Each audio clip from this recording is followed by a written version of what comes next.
Assalamualaikum warahmatullahi wabarakatuh. Perkenalkan, saya Fadila Zahra Maulani dengan NIM A221222017. Di sini saya akan menjelaskan mengenai sistem respirasi pada hewan dan tumbuhan. Sistem respirasi atau sistem pernapasan adalah sistem biologis yang terdiri dari organ dan struktur lain yang digunakan untuk pertukaran gas, terutama memasukkan oksigen dan membuang karbon dioksida. Sistem respirasi pada hewan terbagi menjadi respirasi pada hewan tingkat tinggi atau vertebrata dan respirasi pada hewan tingkat rendah atau invertebrata. Yang pertama, ada sistem respirasi pada hewan tingkat tinggi atau vertebrata yang dibagi menjadi 5 kelas, yaitu Pisces, Amphibia, Reptilia, Aves, dan Mamalia. Sistem respirasi pada Pisces atau ikan. Ikan bernapas dengan insang yang terdapat pada sisi kiri dan kanan kepala. Proses pernapasan pada ikan adalah dengan cara membuka dan menutup mulut secara bergantian dengan membuka dan menutup insang. Pada saat mulut terbuka, air masuk ke dalam rongga mulut, sedangkan tutup insang menutup oksigen yang terlarut dalam air, masuk dan berdifusi ke dalam pembuluh kapiler darah yang terdapat pada insang. Bersamaan dengan keluarnya air melalui insang, karbon dioksida dikeluarkan. Selanjutnya ada sistem respirasi pada amfibi atau katak. Pada katak, pernapasan terjadi pada rongga mulut, kulit, dan paru-paru. Kecuali pada fase berudu, bernapas menggunakan insang karena hidup di air. Pada selaput rongga mulut terjadi karena tipis dan banyak kapiler yang bermuara di tempat itu. Pada kulit terjadi karena kulit katak selalu dalam keadaan basah dan mengandung banyak kapiler sehingga gas pernapasan mudah terjadi. Katak mempunyai sepasang paru-paru yang berbentuk gelembung sebagai tempat bermuaranya kapiler darah pada paru-paru, dan rongga mulut dihubungkan oleh bronkus yang pendek. Kemudian ada sistem respirasi pada reptilia atau reptil. Pada reptilia, udara luar masuk melalui lubang hidung, lalu ke dalam trakea, bronkus, dan akhirnya ke paru-paru. Keluar masuknya udara dari dan ke dalam paru-paru terjadi karena kontraksi otot pada tulang rusuk. Pertukaran gas terjadi di kapiler darah. Selanjutnya, ada sistem respirasi pada aves atau burung. Burung mempunyai alat bantu pernapasan yang disebut dengan pundi-pundi udara yang berhubungan dengan paru-paru, berfungsi untuk membantu pernapasan dan membantu membesarkan rongga siring sehingga dapat memperkeras suara. Mekanisme pernapasan pada burung terbagi menjadi 2, yaitu pernapasan waktu istirahat dan waktu terbang. Udara luar yang masuk sebagian kecil tetap berada pada paru-paru, sebagian besar akan diteruskan ke kantung udara sebagai udara cadangan.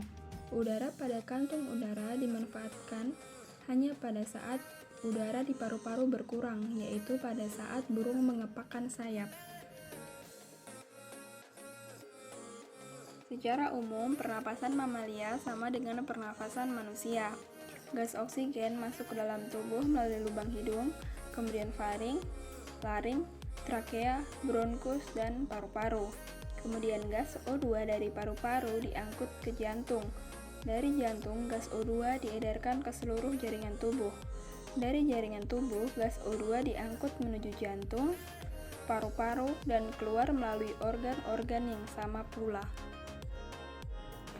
Selanjutnya, sistem respirasi pada hewan tingkat rendah atau invertebrata yang dibagi menjadi 6 kelas, yaitu Porifera, Coelenterata, Echinodermata, Vermes, Mollusca, dan Arthropoda.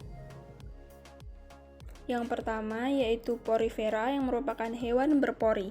Sistem pernapasan yang dimiliki sangat sederhana. Oksigen diambil langsung dari air. Air yang mengandung oksigen atau ostium. Selanjutnya, air yang terlarut masuk melalui sel-sel permukaan tubuhnya, yaitu sel koanosit secara difusi dalam mitokondria. Dalam sel koanosit, oksigen digunakan untuk mengurangi molekul organik menjadi molekul anorganik yang disertai pelepasan karbon dioksida. Selanjutnya, molekul-molekul karbon dioksida yang terlarut akan bergerak berlawanan arah menuju membran sel dan keluar menuju spongsel. Yang kedua ada Coelenterata. Untuk pernapasan, hewan Coelenterata mengandalkan proses difusi oksigen di lingkungannya melalui permukaan tubuh. Meskipun demikian, Coelenterata juga mempunyai alat bantu pernapasan yang disebut dengan siphonocleva, yaitu perluasan dari celah mulut Coelenterata.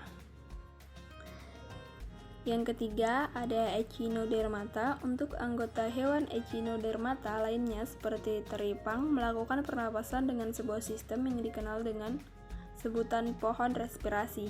Pada teripang, pohon respirasinya terdiri dari dua saluran utama yang memiliki cabang-cabang di dalam tubuhnya. Bentuknya menyerupai pohon. Yang keempat ada Vermes atau cacing. Proses pernapasan pada cacing tergolong sederhana karena oksigen yang terlarut pada air akan berdifusi melewati permukaan kulit cacing yang tipis dan basah. Setelah itu, oksigen akan diedarkan ke seluruh tubuh.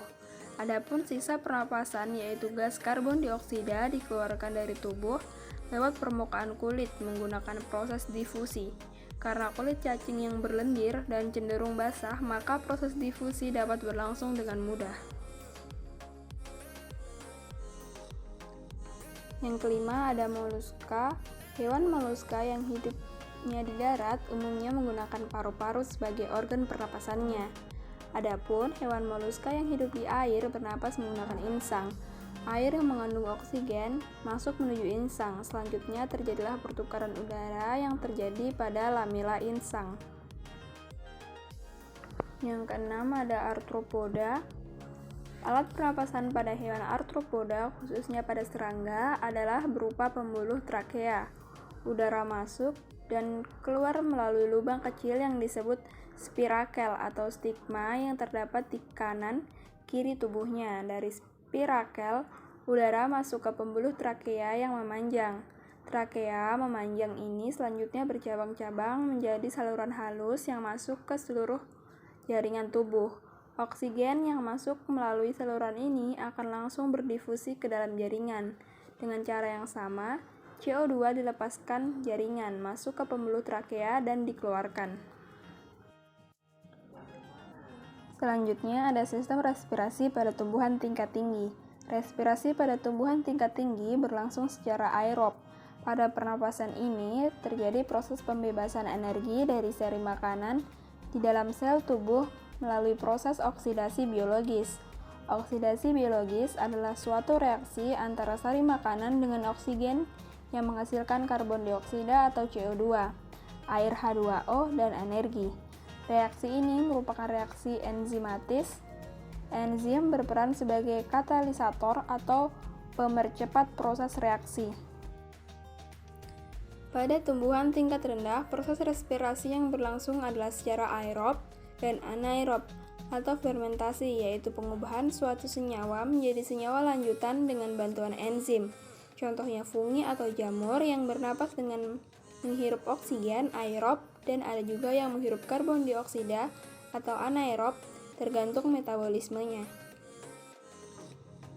Sekian video penjelasan dari saya. Wassalamualaikum warahmatullahi wabarakatuh.